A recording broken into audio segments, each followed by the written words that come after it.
Bien. Bonjour à tous.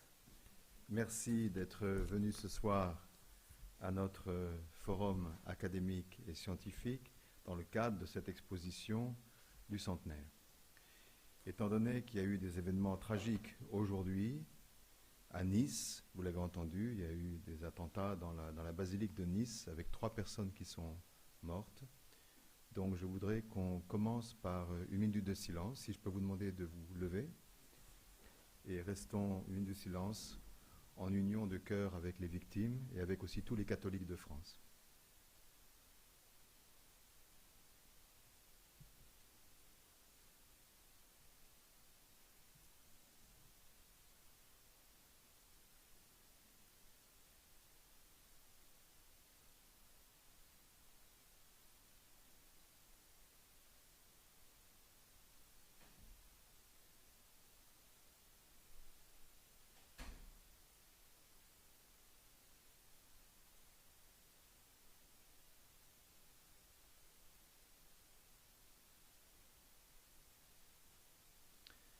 Je vous remercie. Veuillez vous asseoir.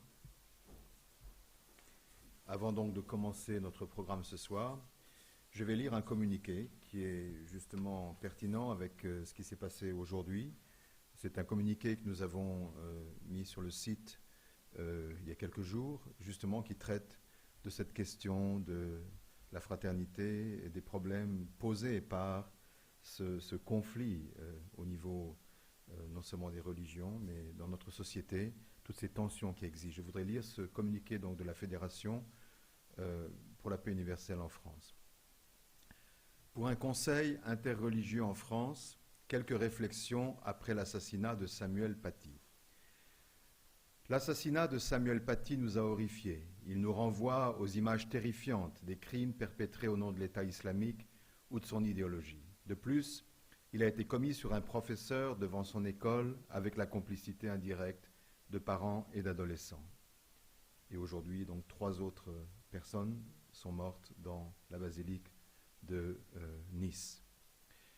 La réaction forte des autorités nous rassure. Les mesures pour renforcer notre sécurité nous réconfortent, mais au fond, nous sommes inquiets, car il s'agit d'un problème de société aux racines profondes que de simples mesures politiques ne peuvent régler. Il touche en partie au respect des croyances et à la place de la religion dans la société. Des commentateurs et de nombreux responsables musulmans disent avec raison que c'est l'islam politique qu'il faut viser, non pas l'islam religieux. Mais l'imbrication du politique et du religieux rend la question difficile.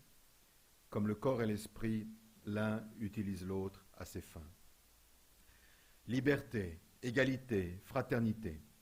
Nos valeurs républicaines au centre des débats sont interdépendantes.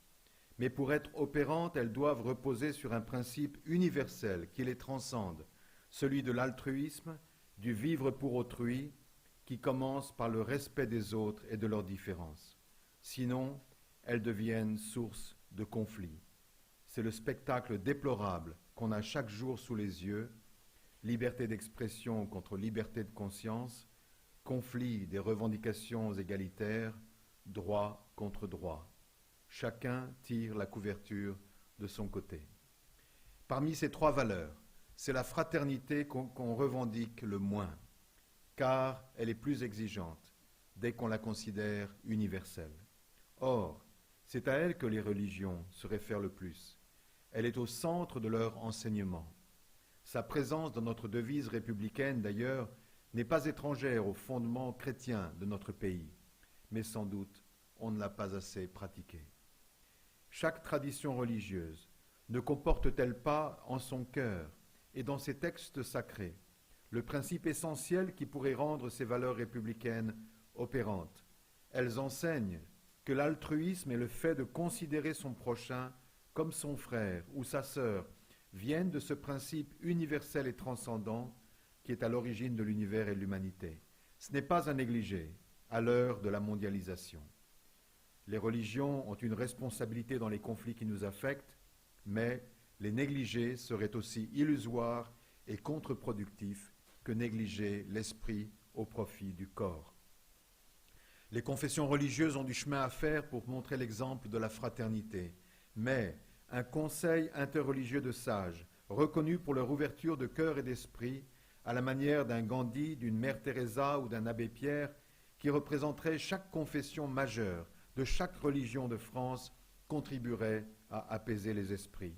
Il aiderait à contrôler les courants de violence qui ne cesseront de jaillir à l'avenir, quelles que soient les mesures prises aujourd'hui par les autorités. Je vous rappelle qu'on a écrit ce texte il y a quelques jours à peine. Ne serait-il pas un instrument à privilégier pour contrer les velléités extrémistes?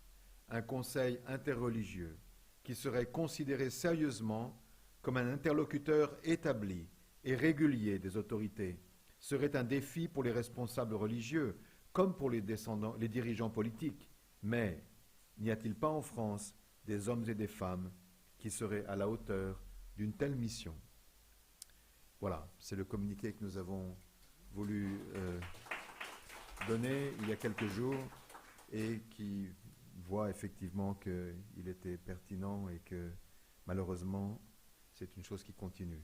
Et nous pensons que cette idée du conseil interreligieux, comme vous le savez, c'est une idée que notre fondateur avait proposée pour les Nations Unies, est un système qui permettrait de régler beaucoup de problèmes si on l'appliquait à différents niveaux de la société. Voilà. Je ne vais pas m'étendre